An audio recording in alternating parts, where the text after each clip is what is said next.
Merry Christmas, greetings, and welcome. Happy Friday. Welcome to the Steve Deace Show, live and on demand here on BlazeTV radio and podcast. I am Steve Deace, alongside Todd Erzin and Aaron McIntyre. Our good friend, New York talk show host Shannon Joy will be joining us here momentarily. Of course, we need someone whose last name is Joy on the show during this joyous season. So she'll be joining us for the Deace Group here momentarily. Don't forget, you can let us know what you think about what we think via the stevedeace.com inbox. Steve@stevedeace.com is how you can email us. That's DEACE. Like us on Facebook. Remember, whenever you see hashtag Facebook approved takes, it's sarcasm. I'm lying to you in order to trick the algorithm, okay? You can also follow me on Twitter. How many times have I said that now? Couple. Follow me on Twitter at Steve Deace Show. You can also find me without any censorship at all, if you prefer, which you should. When you go to MeWe, Parler, Gab, and Getter, just look for me there, Steve Deace, or look for clips of the show that you can watch for free and that are free of censorship over on rumble.com/Steve Deace Show. If you are looking for the ideal ugly Christmas sweater, like the one I am wearing, the Let's Go Brandon ugly Christmas sweater. You know, we have these right now at the Blaze store. You can go get it right now at the Blaze store. Use the code, is it Deace20? Yes, that's what it is. To get 20% off your order at the Blaze store right now, use the code Deace20 to get one of these or a few. And they come in different colors, by the way. So Deace20 is where you can go to get this and all of other festive gear, show swag, for the most wonderful time of the year, including these one-of-a-kind ugly Christmas sweater, Let's Go Brandon style. Deace20 is the code over at the Blaze store. If you're looking for a Christmas gift, looking for something unique this time of year, or you're just looking for a battle plan so that maybe we can have a better chance of getting to celebrate Christmas next year and the year after here in this land of the free, home of the brave, because that stuff is hanging by a very slim thread right now. I've written an opportunity for us to have such a battle plan. It is called Do What You Believe, or You Won't Be Free to Believe It Much Longer. It is available right now over at Amazon.com, just like we did with Fauci and Bargain. We put this out right away on paperback so we can make it as inexpensive as possible. It's just about $15 a copy. All right. And so this is an opportunity. It's really also constructed to be both an individual read and a group study guide. There are study guide questions and discussion questions for your group after every single chapter. So if you're wondering, how do we do what we believe? When you told us throughout the course of this year that the answer is us, what would that look like? That's what this book intends to answer. It's my homage and update of the Francis Schaeffer classic, The Christian Manifesto, but that was a battle plan for a culture war of 40 years ago. We're facing an entirely different, shall I call it, beast today. All right, so if you want to get your copy of Do What You Believe, or You Won't Be Free to Believe It Much Longer, you can get it right now over at Amazon.com. Now, if you're struggling when you buy books to read them and you're looking at new glasses, because that was me a couple of years ago, and it started with the reading glasses. That's where it begins, the fever. I'm sorry, that's another line. Okay, but that's where it begins also when it comes to needing better eyesight. And so eventually it started for me with reading glasses, and then it got to, because with me, I cannot fit into any binary choice. I'm neither far-sighted nor nearsighted, all right? I had to be a little bit of both, all right? I'm trans-blind, apparently, all right? So if that's you, they have what are called progressive lenses. Might be the only progressive thing about me. All right. So if you need those, or even if you just need a regular old pair of glasses with your regular old script updated, but you want to get some of the best eyewear out there, they've got these brand new Roden stock frames at betterspectacles.com. These are German-engineered, handcrafted, over 500 patents, available for the first time with mass distribution here in the United States. So you don't have to worry about your problematic prescription fitting on some horrible-looking glasses. In fact, those are the glasses I'm wearing today. I'm wearing handcrafted Roden stock eyewear that I got from Better Spectacles. So if you want to take advantage of it, 61% off is their introductory offer today when you go to betterspectacles.com/Steve. Sign up for a teleoptical appointment, and they will take it from there. Again, 61% off right now when you go to betterspectacles.com/Steve. Again, betterspectacles.com/Steve. All right, it is Friday, so next hour we will get to Feedback Friday. This is actually going to be the final Feedback Friday of the year, because next Friday I'll be on set in Oklahoma City for the filming of the Nefarious movie, which it got underway at Granite State Prison in Oklahoma this week. So I will be visiting that set next Friday. We will have original content for you. It'll just be a pre-produced evergreen that we made especially for that occasion. But this will be our final Feedback Friday of the year, because the following Friday is our last Friday, and that's the special end of the year program, okay? So this is our last chance to do one of these. I'm going to get through as many of these as I possibly can, because I've got a crap ton of them, okay? And then also we have Feedback Friday, but before we get to that, of course, we must begin with the Deace Group.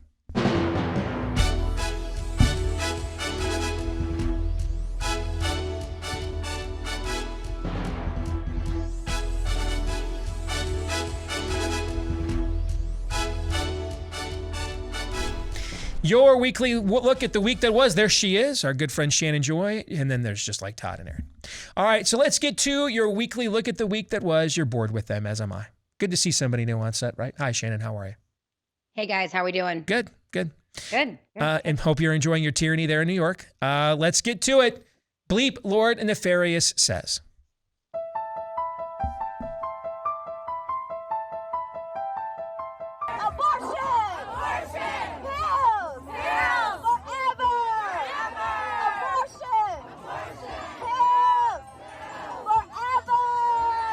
There are spontaneous acts by dead brain people. So I don't think that a response to by a fetus necessarily proves that there's a sensation of pain or that there's consciousness. Do any of you men have any eggs or the possibility of carrying a fetus? How dare you talk about what a fetus wants? You have no idea. Now, I'm fine if you disagree with abortion. I have no problem with that. My problem comes when you tell me what I need to do with my doctor and my family. How dare you? One change that will be implemented this school year relates to our school bathrooms. In compliance with new federal guidelines, all CPS students and staff will have fair and equitable access to bathroom facilities that align with their gender identity. Our curriculum is deeply using critical race theory, especially in social studies, but you'll find it in English language arts and the other disciplines. We were very intentional about creating a curriculum, infusing materials, and embedding critical race theory within our curriculum. Who's president? Fauci. But all kidding aside, I sincerely mean it. I'd have to laugh at that. I should be prosecuted. What happened on January 6th, Senator? Does that include everybody? The answer is yes, because you know that the new regulation, if you want to call it that, is that anybody and everybody who's coming into the country needs to get a test within 24 hours of getting on the plane to come here. Well, what about people who don't take a plane and just these border crossers coming in huge numbers? You know, that's a different issue. Will it turn out that this is a virus for which our current vaccines don't provide protection? That's the big question. We'll know that in about 2 or 3 weeks, a combination of lab studies and field studies. But there's reason to be pretty optimistic here. All of the other variants that have emerged during this COVID-19 pandemic have shown response to the vaccine, including Delta. So if there's a message I would like people to hear this morning is, get the vaccinations and the boosters. But back then, anyone who refused to get vaccinated would get ratted out immediately because we knew that person could hurt other people. The Commonweal was a Commonweal. Require vaccination universally. Have the military run it. If you don't want to get vaccinated, you better be ready to prove your conscientious objector status in court. Good morning. We start with breaking news out of Darwin, where 3 people have escaped from the Howard Springs COVID quarantine facility. You can now see family and friends again in their homes and use the bathroom inside. Luxury. I would like to personally invite Jim Cramer to come to my home in West Des Moines, Iowa, and attempt to enforce his mandate. Suggestion. I'll make a call. I'd like to personally issue that invitation. Don't drive, though, if you're Jim. Especially when you're that inebriated, brother. Yeah. Okay. But you know, let me know. Believe me, I'll make it a date. It's amazing the tone deafness that is just endemic now. I mean, the guy's entire job is to stand up there giddy about free market forces and point this way and this way and this way. And for that guy to not understand that if he says something like, let the military enforce it, how his whole way of life goes away. It's the parody that we ran earlier this week where I hate big pharma companies except for Pfizer. Yes. Yeah. Right. Yeah. Right. All right. So let's get to it. Shannon, our apologies. We stepped on the chivalry here. All right. The guest, especially when it is of the fairer persuasion, always gets to go first. What was the worst of the worst this week? So did you guys pick up on the maniacal laughter and lip twitch by Anthony Fauci when he, I mean, that was as Was that before or after he said I ate his liver with some fava beans and a nice Chianti? Is that the part you're talking about there? Yes. Yeah. I feel like that's the closest to a supervillain that we could get in this country, like the exposure of Anthony Fauci. And I think it also showed that question about prosecution, it was Rand Paul who has now trotted out this idea that he should be prosecuted for what he has done to humankind here in the United States of America and across the world. And the fact, you could tell that it got to him. So that was my favorite of the week. I like that. Good. In other words, we prompted him to. We prompted the wolf to take the grandmother's camouflage off, right? Right. And just come correct. All right. There's so much to do with that, but I think because, and I don't know if Aaron did this. Sometimes he consciously does it. I think sometimes he's simply just guided by forces when he's doing all this beyond his understanding because he's doing so much in a short period of time. But the juxtaposition of Sotomayor in the Supreme Court in hushed tones talking about, well, dead people twitch too, so babies are basically dead people, and I'm really smart. And then next, Whoopi Goldberg, how dare you, woman, this, or blah, blah, blah, blah. You switch them.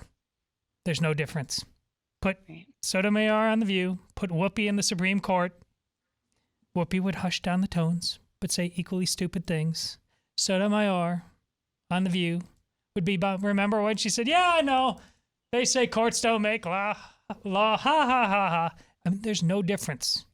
No difference in the depth of intellectual acumen on this issue or any other between Sotomayor and Whoopi Goldberg. And this has nothing to do with the fact that they're women. This is basically... What's a woman? Yeah, well... I mean, I've been reliably informed from both places like Planned Parenthood, the ACLU, and many other prestigious blue check marks that men absolutely can have a uterus and can have babies and even a menstrual cycle within the last few years. You're of course correct. I simply say this as the father of 4 daughters. I don't want to put that around their neck, but this is the state of our so-called expert elite class. There is no there. Preach. Aaron. So, my favorite of the week are these videos that are coming out of the the voluntary gold standard quarantine facilities in Australia. Mm-hmm.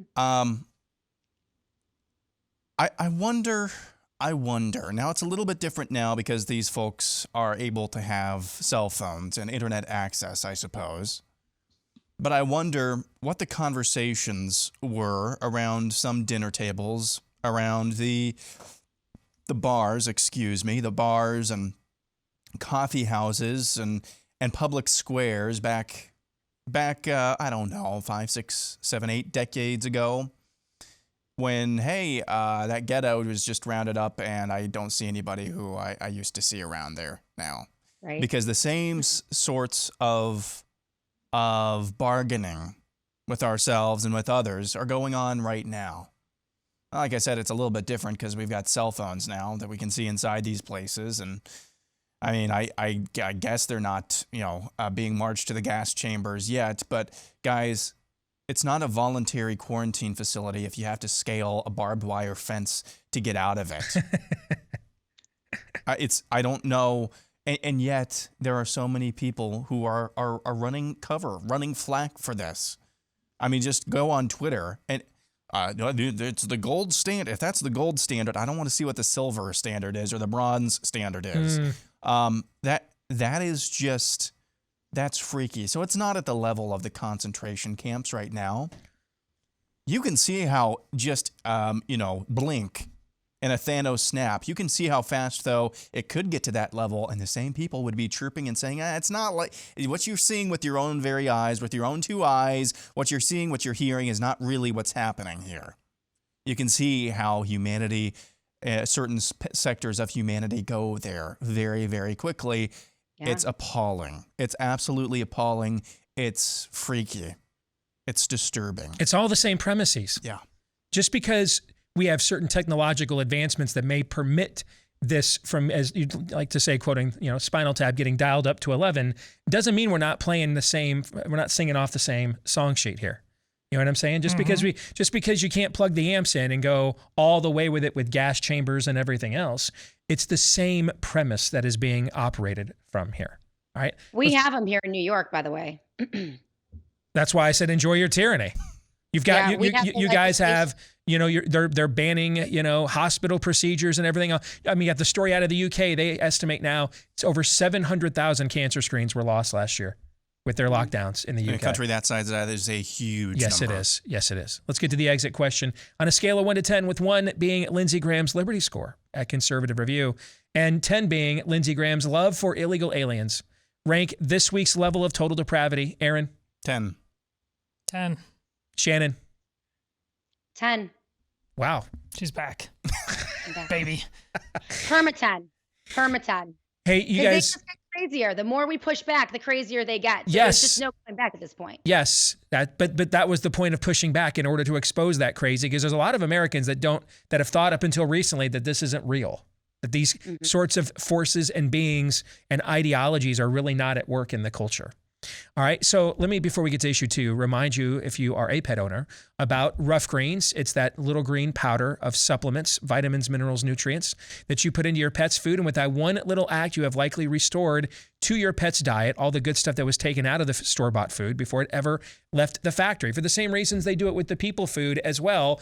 They want the food to stay fresher longer for mass distribution. That's why we take so many supplements these days. By the way, check your vitamin D level, everybody in this audience, immediately. All right, but hey, you may wonder, if I put this in with my pet's food, maybe they won't like it anymore, or maybe it doesn't work. Well, there's one way to find out. We give you that first 14-day Jumpstart bag for free now, so that you've got 2 weeks or less to see if you don't see a difference in your pet, or if your pet likes the supplement mixed in with its food. Our dog Cap loves this stuff, but maybe yours won't. Let's find out. Get the bag for free to get you started. You pay for the shipping, but the bag's for free to get you started when you go to roughgreens.com. RUFF is how it is spelled. Roughgreens.com, or give them a call at 833-ROUGH-DOG. Let's get to issue 2, Dobbs. The Supreme Court heard oral arguments in the case of Dobbs v. Jackson Women's Health Organization this week. At the center of this case is that Mississippi law which bans baby killing after 15 weeks of pregnancy. If the court rules to uphold the law, at the very least, it will be as close to a de facto overturning of Roe v. Wade as we've ever seen in these United States. You've already heard Justice Sotomayor say that babies feeling pain doesn't mean they're alive, and you've already seen the demons outside the court gleefully taking abortifacients in front of the cameras. But there were some justices who had some interesting things to say and questions to ask during those oral arguments. Brett Kavanaugh listed multiple instances of the Supreme Court overturning precedent, like in Brown v. Board of Education, which is encouraging. In addition, unlike Chief Justice Roberts, Kavanaugh seems to understand there's no accommodation for both sides of the argument. Neil Gorsuch asked whether there were any other principle the court could choose from than viability of the unborn baby, to which Women's Health couldn't respond. Chief Justice Roberts derisively compared U.S. abortion permissiveness to that of North Korea and China. And finally, Justice Clarence Thomas is getting too old for this ish. I know your interest here is in abortion. I understand that. But if I were to ask you what constitutional right protects the right to abortion, is it privacy? Is it autonomy? What would it be? It's liberty, Your Honor. It's the textual protection in the 14th Amendment. A white woman saying to a black man that it's the 14th Amendment. The 13th, 14th, and 15th Amendments, remember, were passed as a package in response to the Civil War, okay? And there's a white woman saying to a black man, the only black man on the U.S. Supreme Court, by the way, saying to him 150 years later that those things were done so that we could discard and get rid of lives that we don't consider to be valuable or necessary. That, folks, is some deep, deep, dark, evil stuff. So, Todd, let me throw this at you first. Are we on the brink of seeing Roe v. Wade overturned? I'm dubious of it.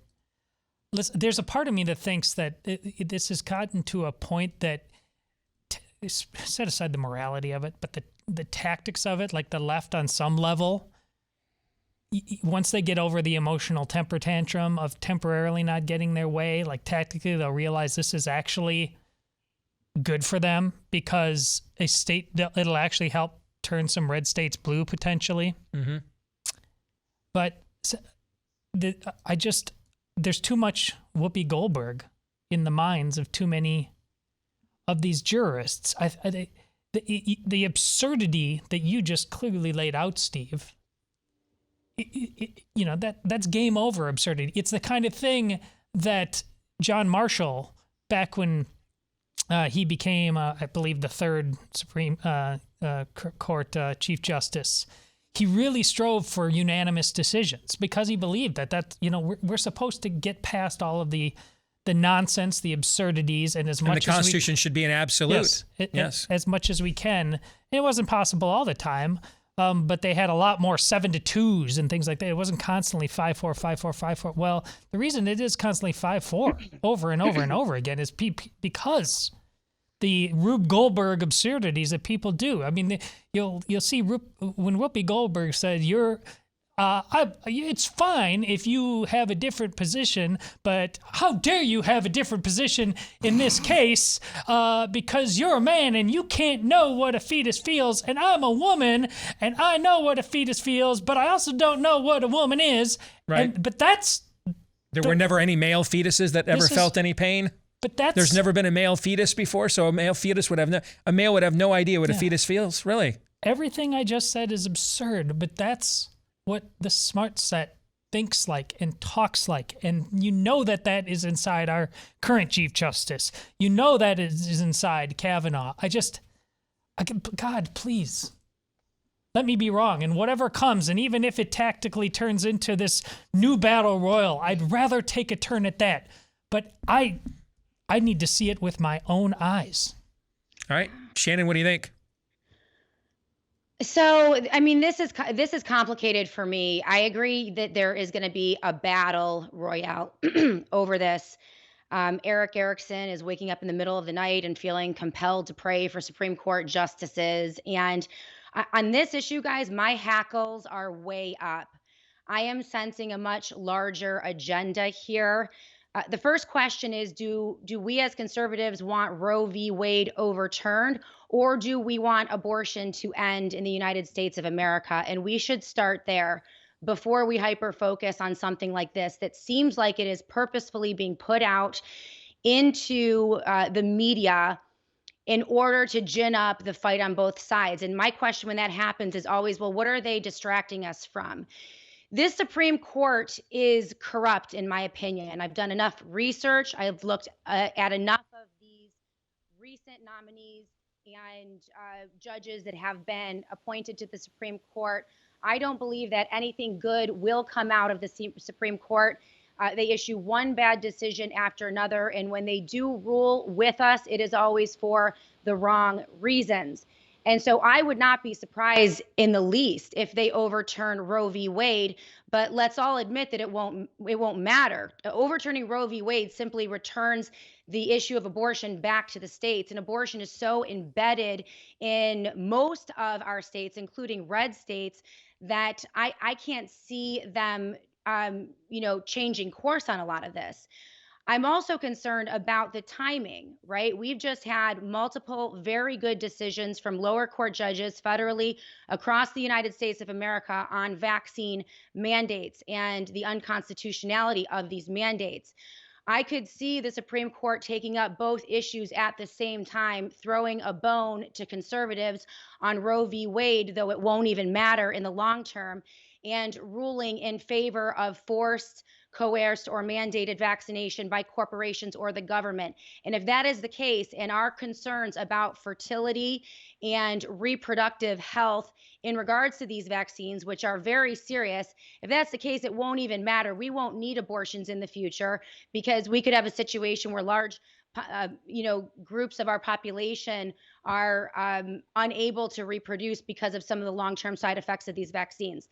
So I'm sensing a rope-a-dope here. I'm not nearly as optimistic as people like Eric Erickson, and we're just going to have to see how this plays out. Aaron, what do you think? So I want to say, based on some of the questions and comments at the oral arguments earlier this week, I want to be very optimistic, but I always end up kind of in between where Todd and Shannon are right now, because I just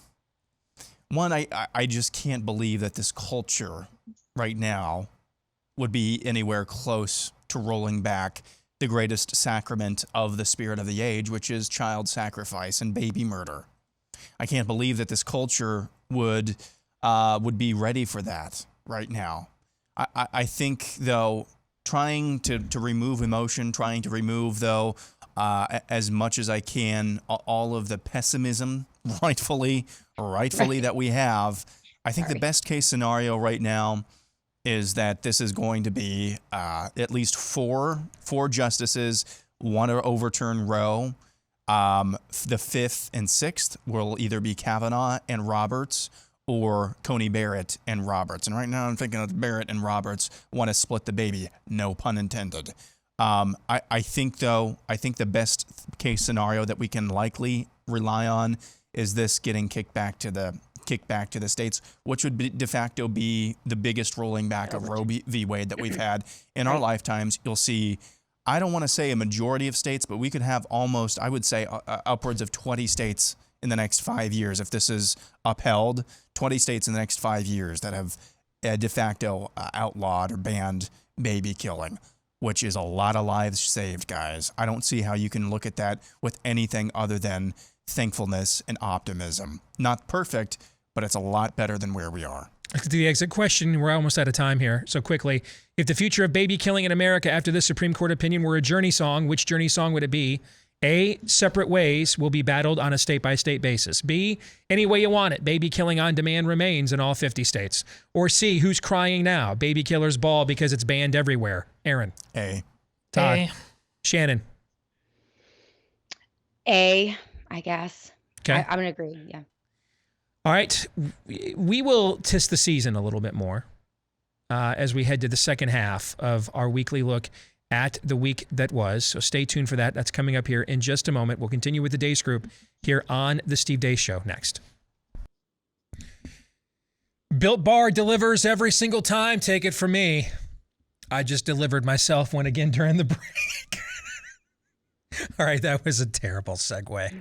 No, it wasn't. No, was that okay? Was that all right? Do you remember Saturday morning pro wrestling on WWF? Do you remember that? Of course. And since it was the free stuff on TV, you always watched your best wrestlers wrestle what we used to call tomato cans or scrubs, right? Sure. Okay. Do you remember, you'd watch Hulk Hogan wrestle SD Delivery Jones? My younger brother and he used to be Hulk Hogan and I used to be Barry O. Do you remember Barry O? Yeah, I do. Yeah. Okay. Those were the days back in the day. Yes. I don't know why I just thought of SD Special Delivery Jones when I talked about delivering myself a Built Bar. Nevertheless, Built Bar, I promise you, wins more often than SD Delivery Jones did back in the day. All right. The absolute best protein bar you have ever had. I just took down another coconut brownie chunk, as you know. That is number 2 in my Built Bar flavor power ratings. I had to stop doing it. Cookie dough's 1. Coconut brownie chunk is 2, and then they have come out with so many good flavors recently that I can't come up with a list anymore. All right, that's how good this is. Loaded with protein, not loaded with calories, carbs, and sugars. Get yours today, 15% off when you use my last name. That's Deace, D-E-A-C-E. 15% off when you use Deace as your promo code at built.com, B-U-I-L-T, for built.com. Get the best protein bar from Built Bar at built.com. I didn't have time to give my prediction on what's going to happen, and we were just discussing it during the break. So very quickly, I believe the vote will be 6-3 to uphold Dobbs. After looking and reviewing the testimony and the questions that went out last week, I believe the Mississippi case was specifically chosen because of its 15-week threshold. And that essentially does take you back to Roe was originally not abortion on demand. It was abortion in the first trimester. It was a subsequent opinion that got us to abortion on demand. I think that's what Roberts was signaling with this question that you highlighted, Aaron, that they specifically chose this because of 15 weeks. And they can make it, they're going to overturn Roe, but make it look like they really haven't banned abortion as a whole. The problem with that argument, and this is why the other side has always fought against any regulation of Roe whatsoever, they know once they lose the premise of the argument that the house of cards will collapse at that point. And so it'll be just like it was first Roe v. Wade in the first trimester, and then it became abortion on demand. The same thing will now happen in reverse. At first, it will just be the new law is you can't ban abortion within 15 or pre-15 weeks of gestation. But then eventually, we're just going to have states push this all the more because the precedent has now been set that this is actually life worthy of being protected. And so if we're having the debate of when is life worthy of being protected as opposed to should we protect life that's not worthy, or when is life of value? That's the argument the other side was allowed to have for 30 years. We're now having arguments about when is life worthy of being protected, and that's what I think will happen. I don't believe it'll be 5-4. I agree with Shannon to some extent that it won't be a sweeping decision either, but it will be 6-3, and Roe will be effectively overturned, and it will be a new day. All right? It won't win the war, but it will be a major turning point in the battle is what I think will occur here. And with the state of and this is a conversation we'll have on that day, if that day comes. I just don't know what to do with that other than praise the Lord if it happens. Let's get to issue 3, a COVID Christmas. Nothing brings back warm Christmas memories like the songs and carols you love. And only pericarditis and his mRNAs have all your favorite holiday songs in one non-random controlled study. It's beginning to look a lot like a Vax Pass to get into anywhere you go. From inspiring hymns like Oh, holy spike, the protein bloodstream trembling because they lied and it don't stay in your arm. Oh, little town of Wuhan, we can't believe you lied. You're run by creeps who should be put to sleep. Those bats, they don't live nearby. 2 traditional Christmas classics such as The 12th decade of lockdowns my true lords gave to me. Absolutely freaking nothing. I've been home since Christmas.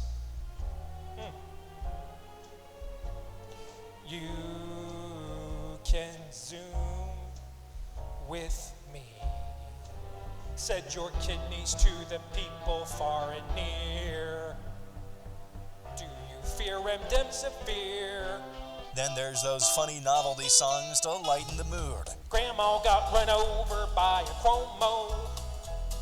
He left her to die in an infected nursing home. I really can't stay. Baby, it's COVID Stan. I really must go. Can't, baby, it's COVID Stan. I saw mommy masking Santa Claus because the CDC said so last night. Jingle bell, jingle bell palsy. If you dare get that booster, then you sure are ballsy. And of course, we remember the reason for the season. Fauci, did you know that your virus would someday wreck the world? Fauci, did you know that your science doesn't know what's a boy or a girl? It came upon Anthony Fauci, a sulfuric presence of old, from demons deep within the earth, who knew that his soul was sold. But that's not all. This collection has so much more to offer, like Rudolph the Red-Nosed Redfield, All I Want for Christmas Is My Fifth Vaccine, Deck Rochelle with Facts and Data, Whitmer Wonderland, Little Jabber Boy, Have Yourself a Little Waning Efficacy, Happy Christmas, This Is Never Over, and more. All this can be yours for a high price we can't name yet because inflation, but don't let that stop you from this once-in-a-lifetime collection. Call now at 1-900-666-VAX to order. Only available while supply chains last. Must be double masked when you call. Again, that's 1-900-666-VAXX. All right, first question, Shannon. What in the Sam Hill did we just watch? Did you save this for me? Because when I got this, when you sent this to me earlier this week, I originally looked at it and thought, oh yeah, that's really funny. And then I watched it, and I swear to God, you like in these like dark times, I don't know about you, but I've often had to make the choice of whether or not to laugh my head off or to stick it in the oven. Like yes, that's it. Yes, like, yes. Daily. Yes. So I love that you have chosen correctly.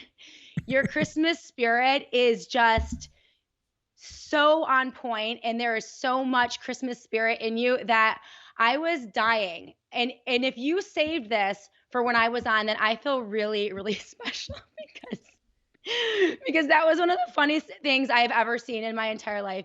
And the best part for me was you singing it.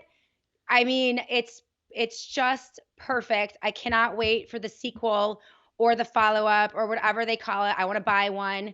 And I want the whole songs. I also wonder, like, how did you guys do this? Like, did you sit together? Like, were you laughing and chuckling and like dying? Like, and then when you put it together, I love every bit of it. Sorry, I'm going long. This is my favorite thing of the past 2 years. This was a Christmas miracle for me. Thank you very much. You're very, very welcome. Anybody else have any comments before we get to the next topic? Shannon, I have good news for you. For a limited time only at 900-666-VAXX, you can get this entire collection absolutely free. Terms and conditions apply. Absolutely free, delivered to your doorstep every 3 months for the rest of your life. Oh, nice. There we go. Yes, nice.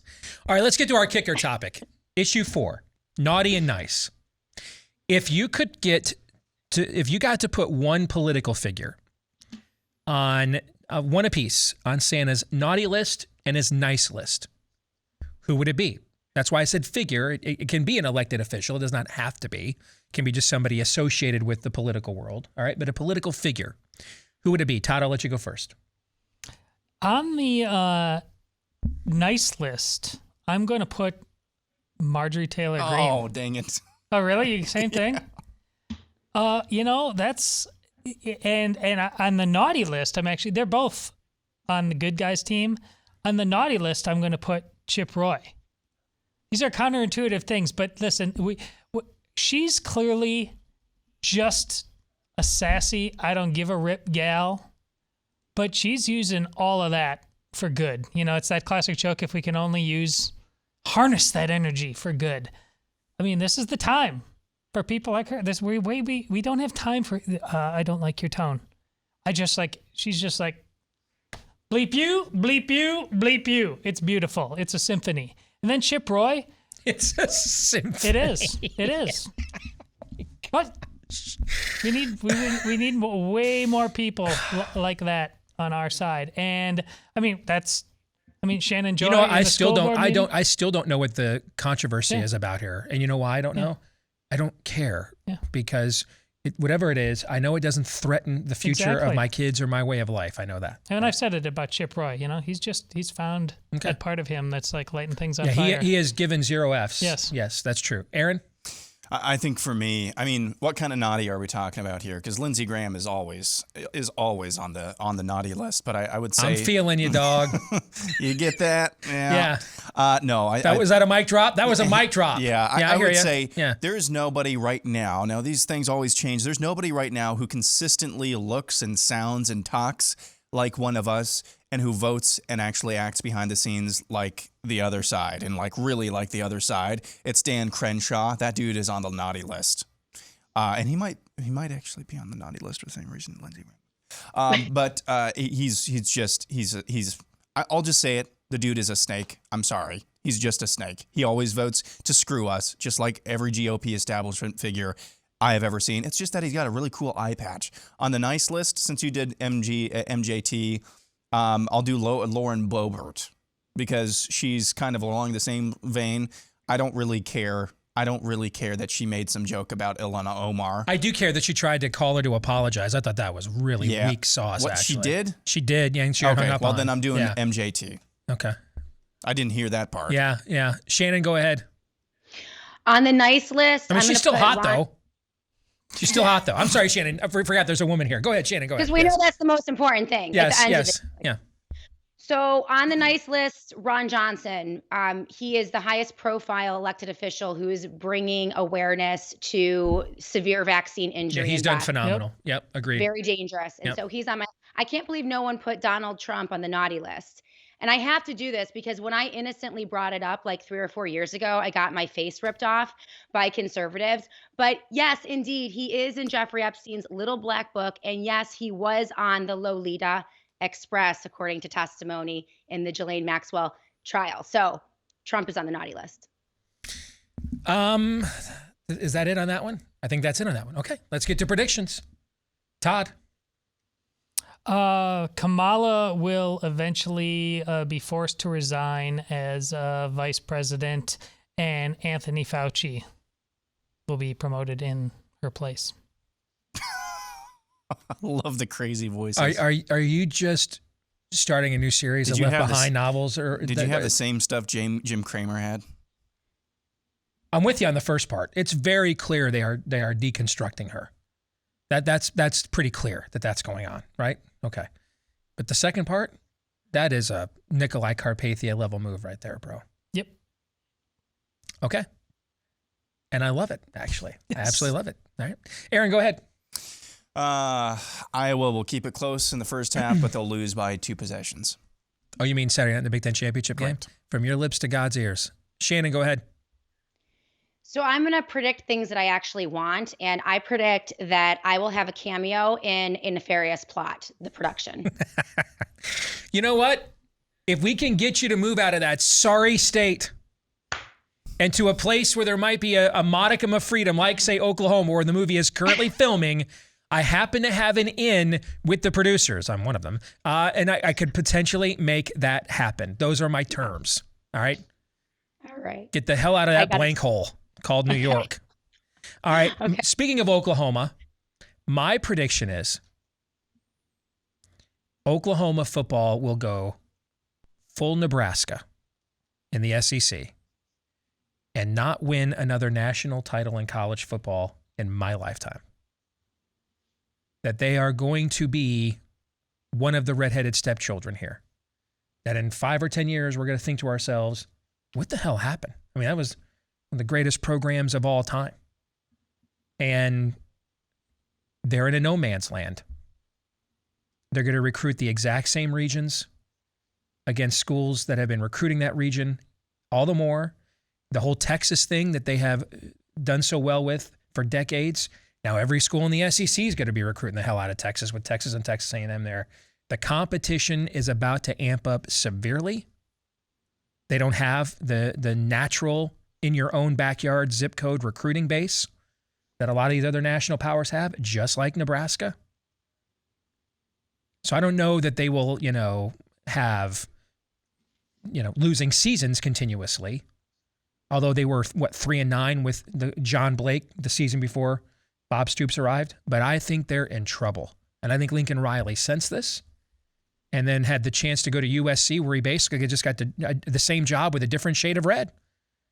A few more dollars, too. But now I've got I'm Texas and Oklahoma at USC. I've got by far the biggest brand in the whole league. There is no close second. And I've got all the players in my backyard like Texas does. I've got them both. I'm just going to dominate this league every year. And he probably will. And I think you're going to see Oklahoma football is in for a hard fall. That's my prediction. Any thoughts on that? A lot of football's in for a hard fall because the equivalent of Whoopi Goldberg is running most places.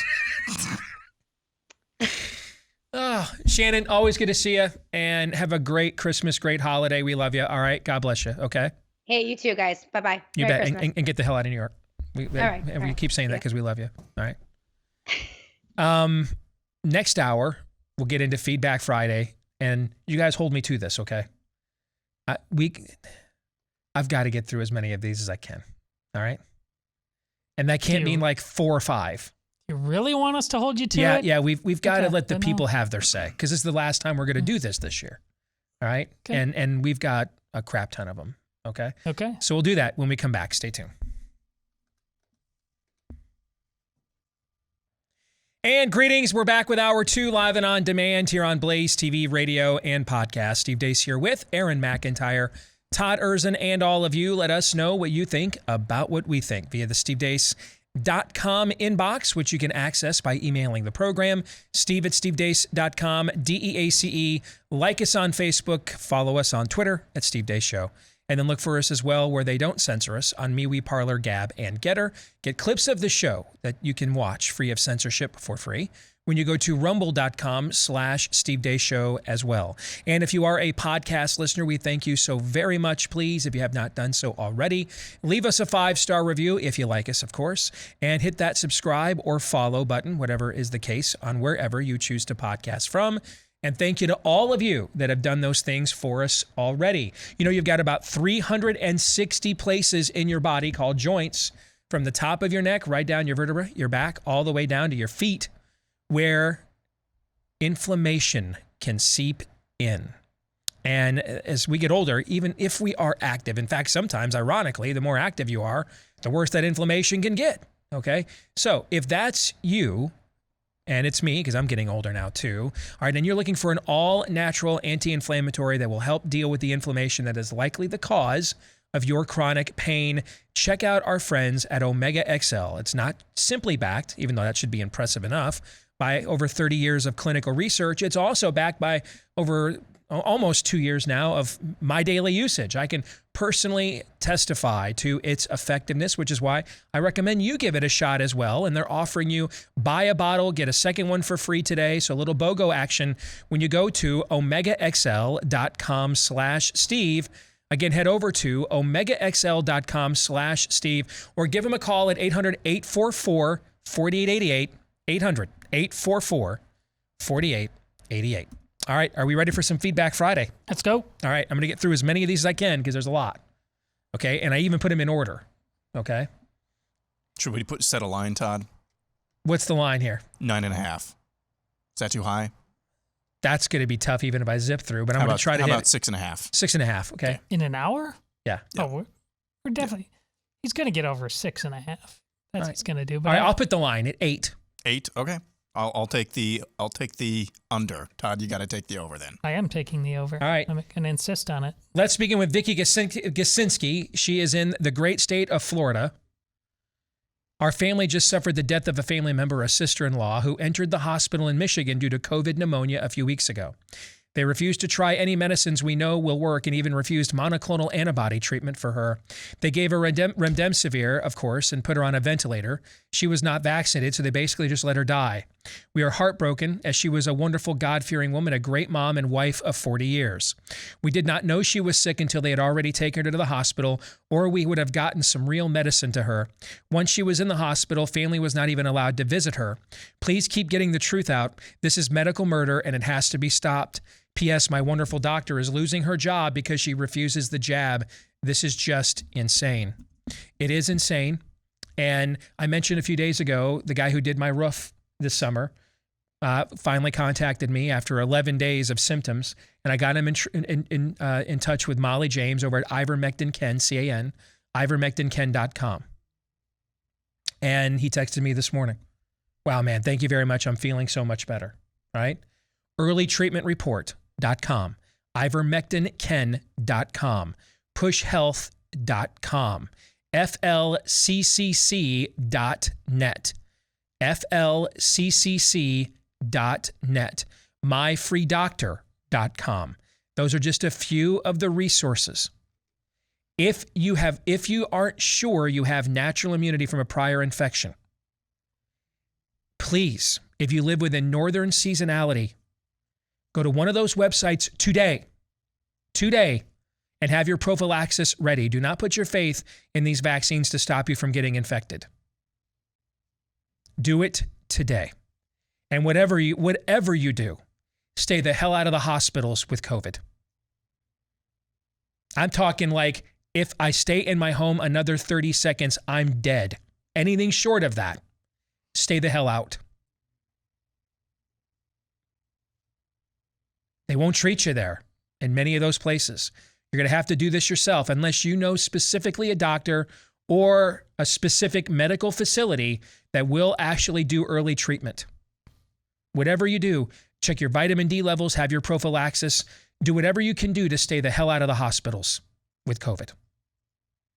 I cannot tell you how many emails I have gotten from people, how many people I know of and know who have died, and the story is just like this. That's why I let off with it. Pushhealth.com, myfreedoctor.com, ivermectinken.com, C-A-N. And really just remember earlytreatmentreport.com. It's a catch-all for all of these sites. earlytreatmentreport.com. Let us continue. This is from Mike Trenkamp, who is in our neck of the woods, Johnston, Iowa. He writes, I got a text tonight that was a reminder to send you guys another thank you. Spring of 2020, I was a Twitter follower of you guys because of listening to you on sports podcasts. And he was one of the few people I followed that I could tell was having the same apprehension about 15 days to flatten the curve that I was. I started listening to your regular show then and have since become my priority listen every day since. As we went through last summer, I was dumbfounded that our schools were considering not going back or drastically altering it. I got more active on Facebook, posting data-driven posts inspired by much of what your show's analysis has provided, making the case for the kids here in Johnston and Des Moines and everywhere else that we needed to be in school and to get some community traction with those posts. As we got into fall, it became clear that our Johnston school board was 6-1 left-leaning, a result of 10% turnout in our last election. Late fall, I got my daughter, Naomi, who is in your son's grade at Des Moines Christian, my 8th grade son followed this year. My senior daughter is finishing up at Johnston as a senior this year. And around a year ago, I made it my focus to make sure she wasn't shaking the hand at graduation of a condescending lefty jerk of a school board president. I knew I wasn't going to run, but I knew I could be instrumental in finding 3 that would, to win 3 open spots and flip the board 4-3. I reached out to people based on their Facebook comments, including Derek Tidball, who eventually won. I reached out to Nicole Hasso, who spoke out against the race mob at one of our equity board meetings. Nicole had since been endorsed by Ted Cruz to take out Sidney Axney in a congressional race. Eventually, we ended up with our 3 candidates. The text string that we had is of hundreds of text over the summer and fall from these 3 board candidates and a few other key contributors as we game planned out and confronted what we had to do against the school board. We door knocked and organized our asses off with the help of a lot of other fired up district parents. Election turnout increased from 10% in 2019 to 35% this year. Our 3 candidates won fairly comfortably and booted the incumbents to restore some sanity to our board. I agree with Todd that taking school boards this year were the most important first step in truly saving what's left of the country. I know all of us in this text group, and I'm sure you've impacted them and many other areas throughout the country in similar ways with your show. Personally, I want to thank you guys for leading me to this like-minded group of fearless, righteous, truth-seeking individuals who love their community and country. I'm a much better person for having them in my life now. Thanks again. And I hope you all have a great next 50 days of the Christmas season. Right, Todd? He sent this in early November. So, any thoughts on that, Todd? Well, the name, I'm pretty sure my daughter has played with his daughter. I think I don't know that I know him, but I know the name. Well, you're absolutely right. Our schools are ours. There's a lot of room for a lot of difference of tactical opinion of what we need to do, but there is a drunken opinion, I'm going to say it again, within conservative thought that abandon the schools now. There's no way to win our culture back if we do that. It's different. If you have a place for your kid, go ahead. I'd do it. God bless you. But you can't throw the rest of them into the volcano. You can't. We need a better plan than abandon the schools, and this guy gets it.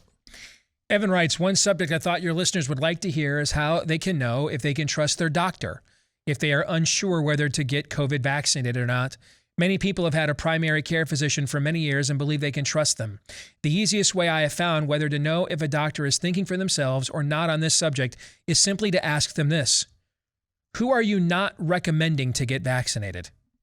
If their answer is something like everyone should get vaccinated, or, well, it's not approved for infants yet, then you know they have given themselves over to the judgment of the spirit of the age. Hope this tactic can help people find out if they are unsure. That, I thought, was brilliant. As I've told you before, vaccination conversations with doctors were fun before COVID. You want to have some real fun? Yeah. Have this one and let the dance begin. But yeah, amen. I have been to the doctor probably between the actual sinus infection that I had a month ago, physical, and then pre-heart screening for approaching my 50th birthday here in the next year and a half. I've been to the doctor probably a half dozen times this year. What do you think it means that, and it was at various different places, what do you think it means that not at one of these did anybody attempt to advocate for or belabor the point of getting COVID vaccinated to me? Do you think I'm on a list? Do you think my name is that well known, or do you think it's something else? Oh, in some of those cases, it might be your name. But I think that this is Iowa is helpful. And we're not really pushy as a people to begin with. Well, but Iowa and the precedent that Kim Reynolds has laid down on this, like we're not going to full crazy here. It's just not going to happen. Mm-hmm. Now, I think we all know that there's other people who have had other experiences here. So, I mean, there's a lot of Nazis here too. Yeah. Gary writes, I thought you would appreciate knowing my pastor quoted Lord Nefarious in a recent sermon. I read your book, Nefarious Plot, last year, gave it to my wife, and she in turn handed it over to our pastor. Our pastor stated during service that he read it 3 times and gets something new out of it each time. Can I say this? I have, between the writing process and post-writing process, I've probably read the book about 10 times. Every time I read it, I read something that I'm like, I don't remember writing that. Like, that's way too clever for me. That's way too discerning for me, way too insightful for me. And so even the guy who authored it, I'm in the same boat, man. Believe me. Okay. During our service about arguing with atheists, our pastor directly quoted Lord Nefarious. My wife and I were so excited, and it reinforced how awesome our pastor is. Here's the portion he quoted and included in our weekly sermon pamphlet. Quote, For if nothing supernatural was involved in creating you or the cosmos, then there is nothing for you to be accountable to other than yourselves. You have progressed past the mistake Adam and Eve made of eating the forbidden fruit and knowing good from evil, but now yourselves will name what is good and what is evil, which is the fulfillment of ye be like God. Of course, the important thing to remember is we need to be having that exact conversation with believers because they're basically functional atheists all the time. They don't do what they believe, to coin a title of a book of a certain guy I know wrote. They just don't. You guys rock. You guys have had a huge impact on me becoming a believer. Theology Thursdays literally changed my life from the bottom of my heart to all three of you. Thank you. And that is from Gary. That's the most amazing thing, and there's not really a close second of working on this show that happens. And we're just three guys in a room. Yeah. And I mean, I can't speak for the two of them, but I'm as damaged and broken by what the last couple of years have done as just about anybody is. Okay. I mean, you and I were only half kidding about making Project Valkyrie references yesterday. All right. I'm not sure I'm half kidding. If anyone's listening in an official capacity, we're half kidding. We were absolutely half kidding. Okay. All right. But, and I mean, this has, again, just going to speak for myself. This has put a tremendous strain on us as a family. It's put a tremendous strain on, at times, in our marriage, on our kids. I mean, I just canceled, remember, a couple of speaking engagements back in October that were not for inconsequential amounts of money because it wasn't a good time for me to be traveling around and, you know, leaving people at home on their own. My wife's therapy firm is getting so many, and this is a Christian therapy firm. They're getting so many requests from children and teenagers. They can't take them all. They have to turn them away. I mean, they're overbooked. So if a show done by the three of us, in particular, helmed by yours truly, is having an impact on people like you, Gary, to that extent, that is, if you're in our audience and you're unsure, does God exist? There's some certifiable proof for you right there. Because I'm not your model. I'm not a prophet. I'm not an apostle. I'm not a super Christian. I'm just a guy named Steve. And I mean, if it weren't for those beliefs, I think the last year and a half for me, without those convictions, I might have checked a few statistical boxes that are pretty common in America. So don't, and maybe that's the awareness of that, of those thorns in the flesh, maybe is why we're just so blunt about it here on this show. We have nothing to offer you. I have nothing to offer you.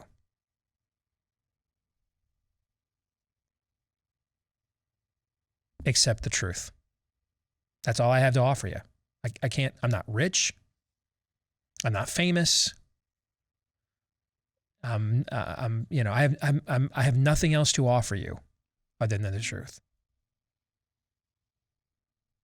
And I think because we are so blunt and transparent in conveying that if you want to see evidence of what does it look like when we talk about the reason why God works through problematic people is because there are only problematic people. There are no people that have no problems. There's only problematic people. I mean, I think when people like us with the issues that we all have, me in particular, I mean, if we can be used to impact people like what Gary just described, there is literally no one in the sound of my voice right now that God could not do the same through. No one. No one. No matter what you did yesterday, what you're doing now, what you're going to do tomorrow. No one. You know, they say in the NFL, the best ability is availability. That works in God's economy too. The best ability is availability.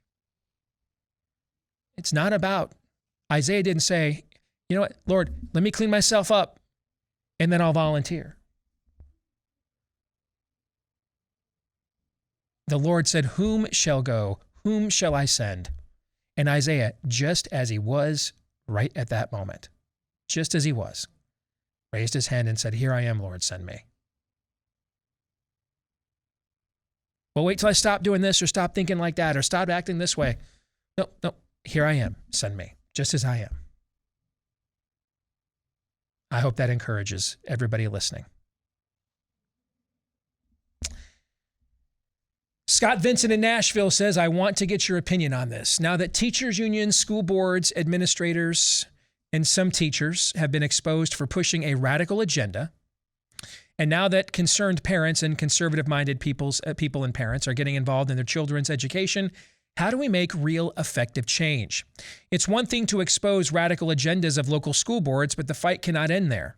The door had been cracked open, but now is the time to push through that door. What I mean to say is this. The left has controlled the classrooms for far too long. It's time for people to get engaged in the actual job of teaching.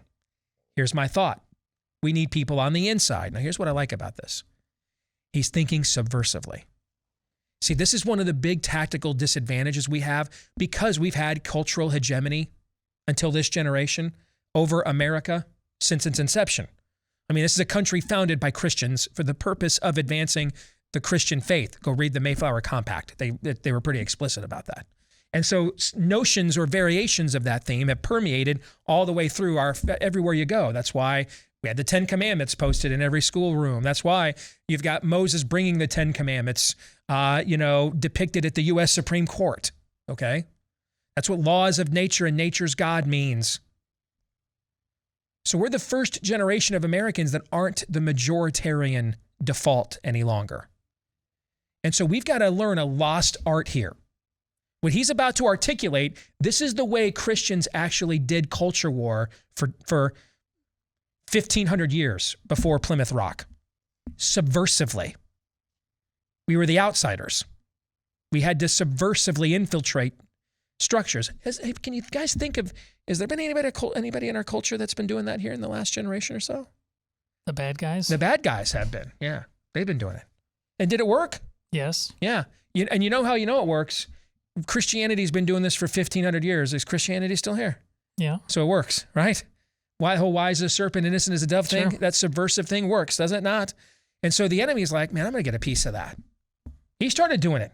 Infiltrated all of our systems and all of our institutions. And now look at the results. We've got the numbers, but they've got us cornered institutionally everywhere we go, right? Mm-hmm. So I like the way that he's thinking here, subversively. So he says, here's my thought. We need people on the inside. We need good people who are interested in teaching facts and traditional education. And we need them to get involved in the actual act of teaching, a new generation of teachers that can populate the system and bring back a standard of education. Good people getting into the teaching field, people who want to restore the profession of teaching.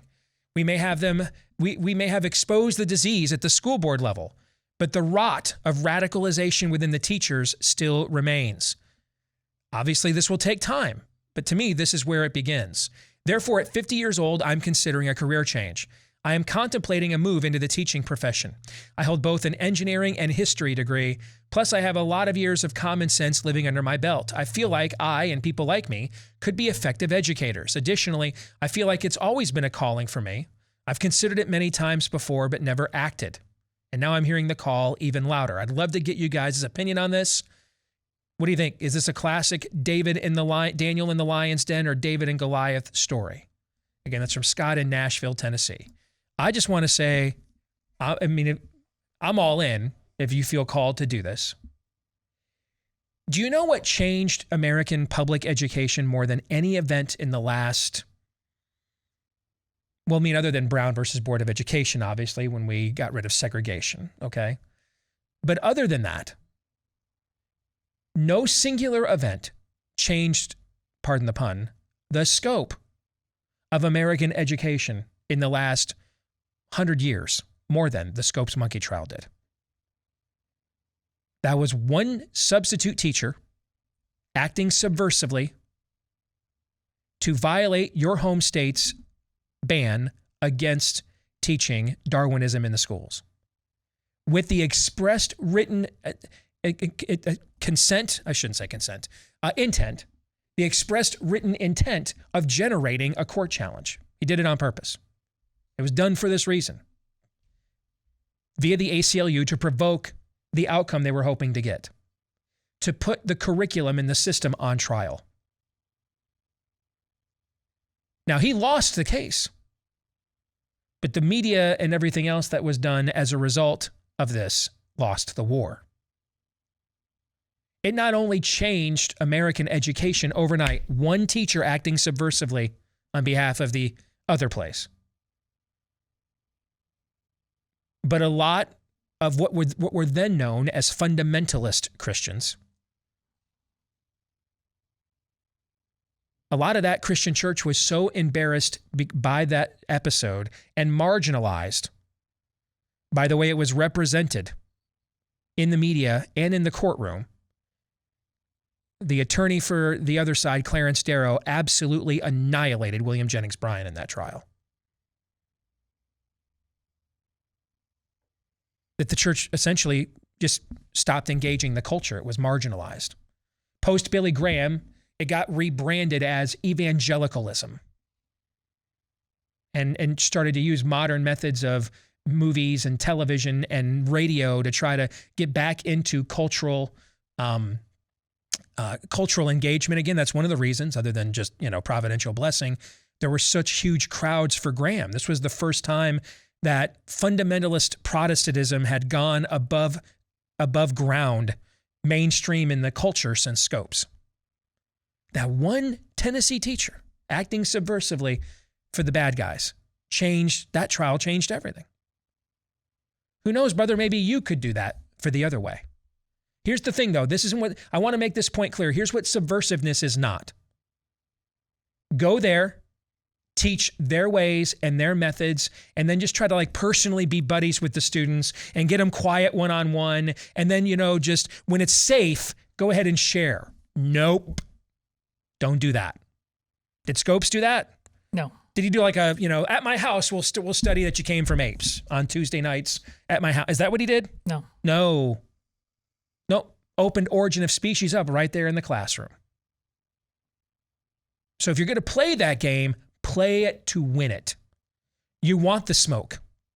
If we're going to evoke Daniel in the lion's den and David and Goliath, neither one of those were passive aggressive exercises. Daniel walked right through that front metal iron door and sat down right in the front of the lion's den. David took 5 smooth stones in front of the assembled armies and trotted right down into the valley of Elah in full view in broad daylight. We've tried playing that other passive-aggressive game. And I'm not saying that if you're doing that as a teacher, you've made no positive impact on your students. I'm sure you have. But can you point to making any positive impact on the system? No, you can't. See the difference? Of course. These aren't, because this isn't, Scopes was intending to overturn a system. We need to be subversive to those ends, overturning of a system. Speaking of which, it's a great time to tell you about a new documentary film out, done by some people I have known for a long time. And it is causing a stir. And all the right people have their panties in a bunch. Megan Basham over at the Daily Wire, I read something that she just wrote about the controversy around enemies within the church. And she brought up a pretty good point, said, hey, you guys may not like what they're saying, but they brought receipts and evidence. What's your counter evidence to their claims? Because they're showing you folks in your own words, your own clips from your own messages. So what's your counters to this? If you want to see this for yourself, trust me though, even I was like, ugh, okay, dude. Even I was like, I don't know if I'm going to make it through this. Okay? This is not for shrinking violets by any stretch of the imagination. Okay? If you want to find out how social justice, CRT, well, Marxism, really, the spirit of the age, has infiltrated the church, and you want to see what it looks like when that happens, you can watch the pay-per-view streaming version of it or order yourself a DVD copy at enemieswithinthechurch.com. Again, that's enemieswithinthechurch.com. I'd highly recommend it. You have any quick thoughts on what I was just saying about what it means to be an actual subversive? Well, just I'm never going to try to talk you out of it, but there's no way to do this correctly without a significant portion of the spirit of the age that's camped there now hating you. You have to reconcile yourself to that. Yes. You have to. And if you can't, it doesn't mean you're terrible, okay? It doesn't mean you're a terrible person. If you can't do 15 chin-ups and you've got Maggie's drawers, it doesn't mean you're a wimp or a terrible person. No. It just means, dude, don't try out for the Marines. That's what it means, all right? Doesn't mean you're not useful, that there's not other places where you could serve, right? That's what it means to be a body of something, okay?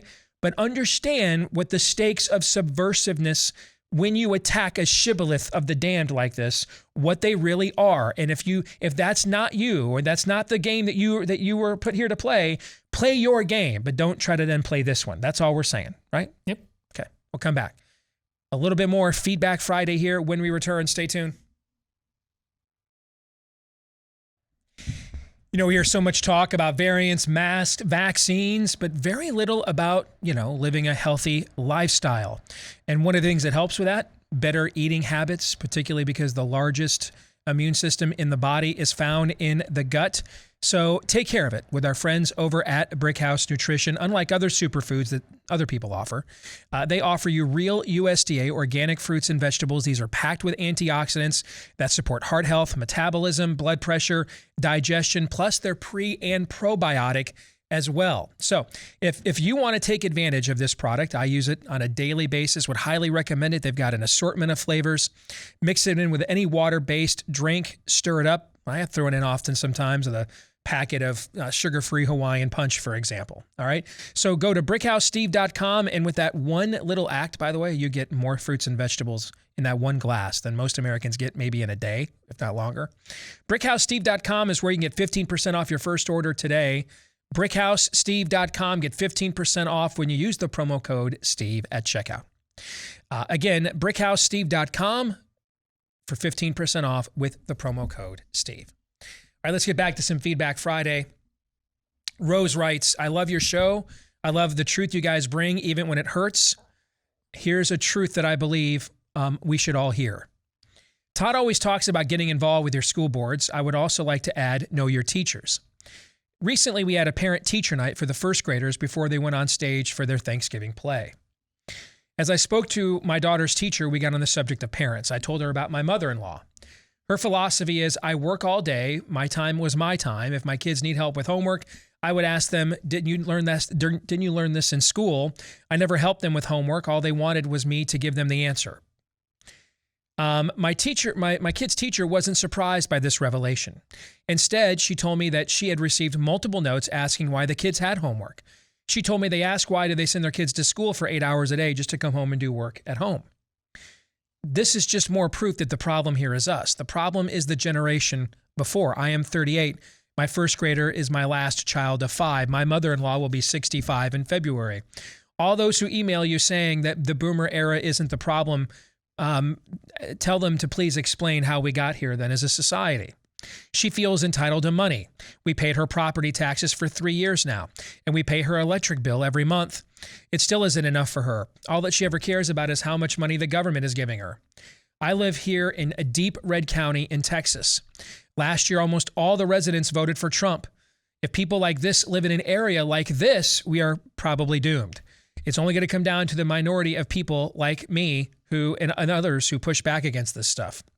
People who aren't afraid to not vote for the same, to resist handouts, to resist the tyranny of the government. There was a generational breach in this country, clearly. Now, that doesn't happen singularly. The greatest generation were great at everything, it appears, other than parenting. Again, collectively, we're talking collectively, right? Because they came home and raised a generation of spoiled brats. And we have been suffering from it as a culture ever since. But a future generation can repair that breach. And that's another reason why the answer is us. Mike says, I have a question about the option of exemptions from vaccine mandates offered by some entities. People are allowed to ask for religious and medical exemptions. However, by asking for an exemption, aren't you accepting the premise that they can force the vaccine on you in the first place? I guess if that's your only chance to save your job, you are stuck between a rock and a hard place.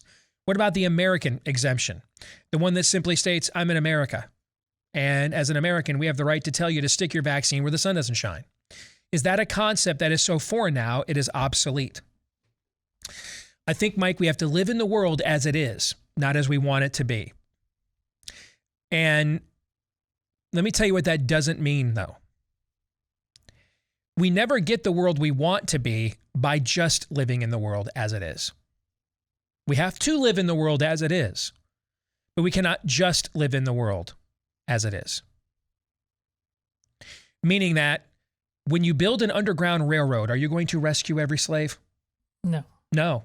In fact, you aren't going to rescue the vast majority of them, correct? Right.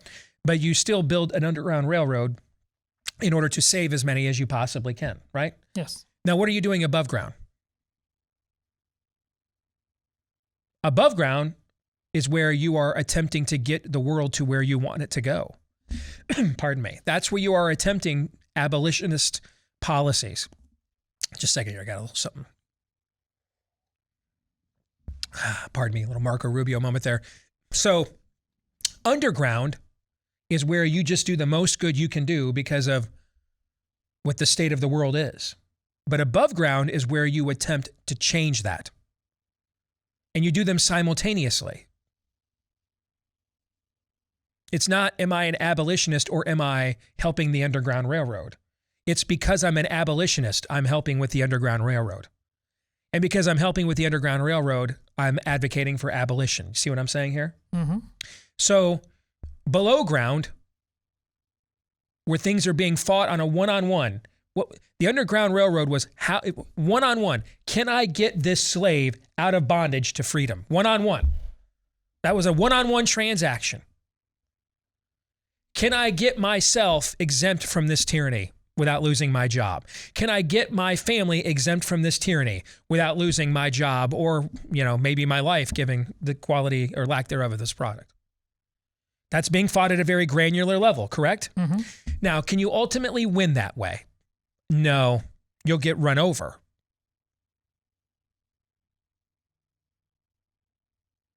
What is harder to do? Take the ball at the 20-yard line every time and execute 80 yards for a touchdown over and over again by only being able to get 3, 4, or 5 yards at a time.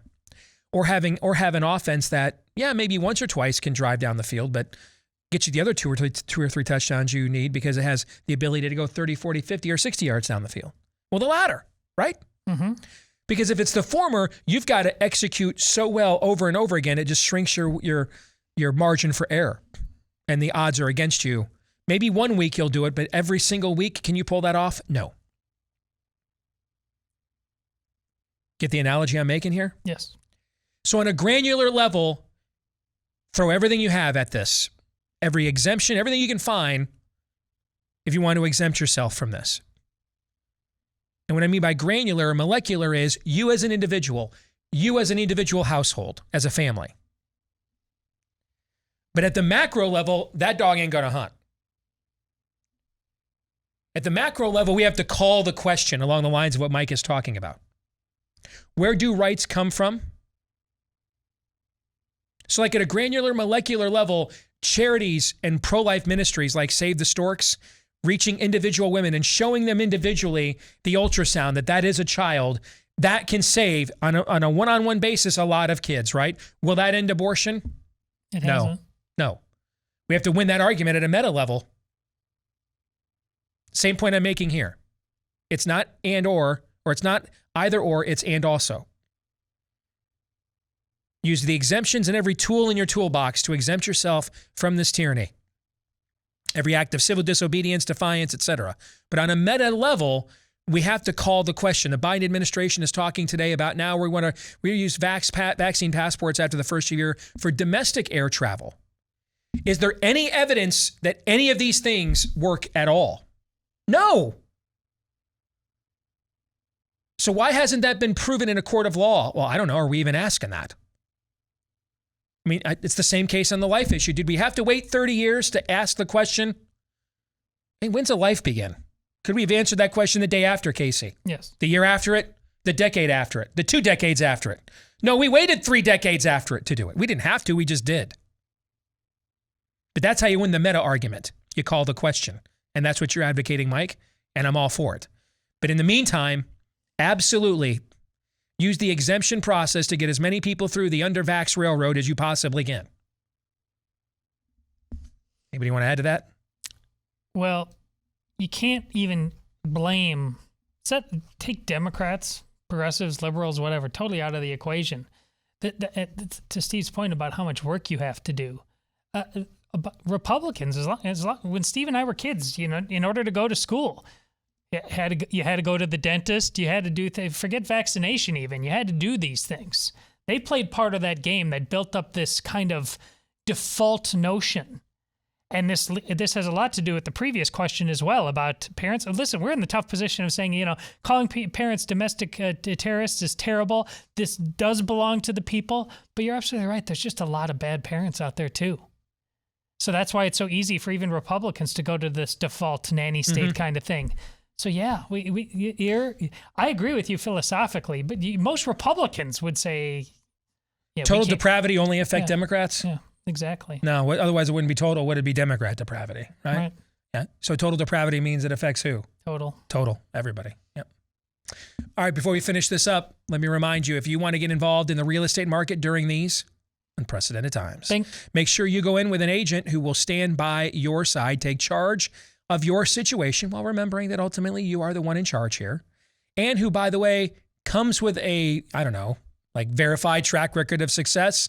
Don't take that for granted. This is why realestateagentsitrust.com was started, because Glenn Beck and his associates unfortunately ran into real estate agents that they couldn't trust. They just found out too late, and they didn't want that to happen to you, so they created this business that originally just started as referring people in this audience to real estate agents in this audience, and then it just ballooned into a business from there. So if anywhere you want to escape to or from, or you've got to move to or from, make sure you get an agent that you can trust at realestateagentsitrust.com. Again, that's realestateagentsitrust.com.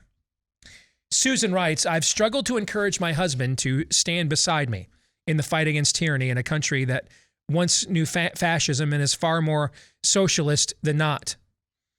Or he comes from a country that once knew fascism and is far more socialist than not. Though he doesn't wear a mask anymore out in public, thankfully. At a restaurant the other night, he put his mask on while I did not. He told me to put my mask on. I asked him why, and he responded, it's the law, before proffering his COVID passport to the waiter.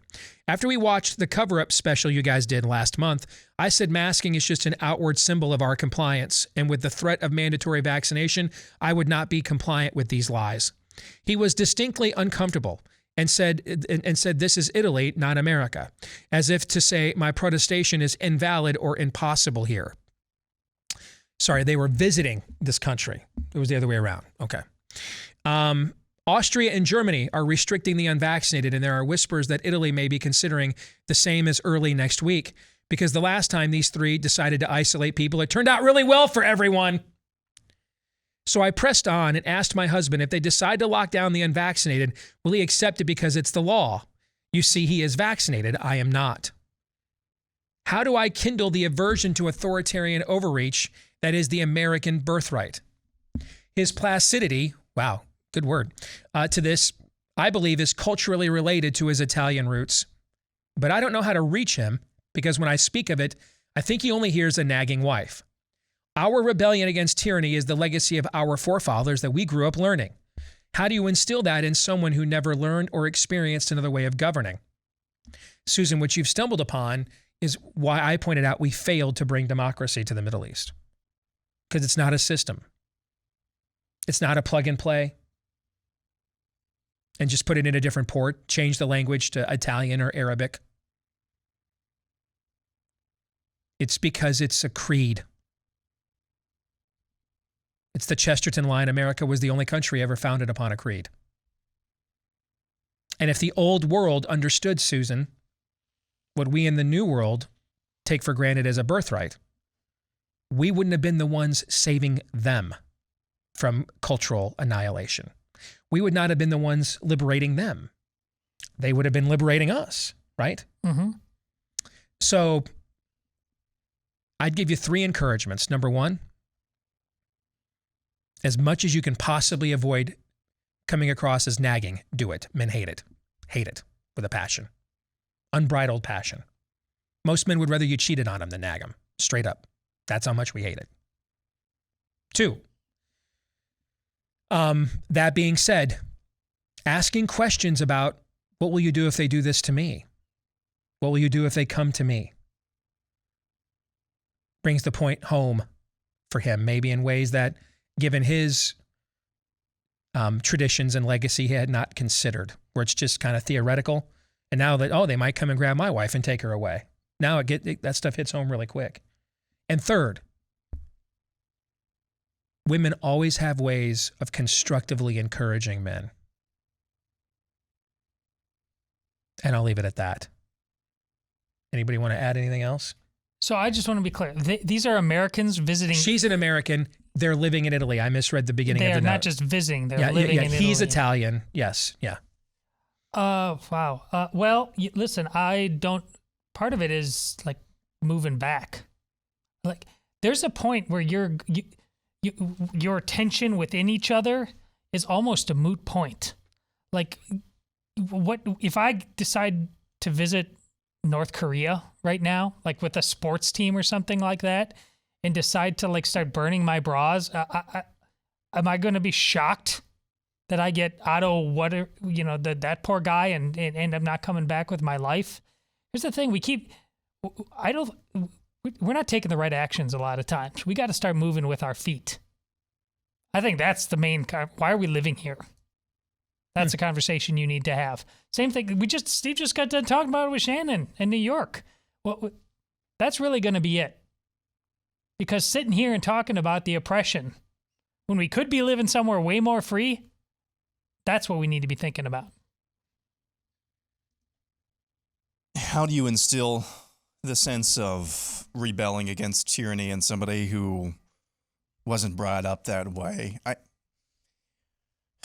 I think the only way to do that is where the Spirit of the Lord is, there is what? Liberty. Liberty. Yeah. I think the closer you move to Jesus, the more that Spirit will actually be within you. A healthy sense of that Spirit will be within you. And so whatever you can do, I'm not sure if you're a churchgoer or not, whatever you can do to move your own heart and his towards the Lord, that's ultimately how that's going to change. Because, yeah, you can do this from, I guess, a less godly, I don't know, kind of a more secular way, but that's just going to fail on its own. I think at the end of the day, personal revival and a revival within your husband is going to be required. That'll do it for today's broadcast. We're back at it again Monday. Have a great weekend. Until then, Merry Christmas, John 3:17.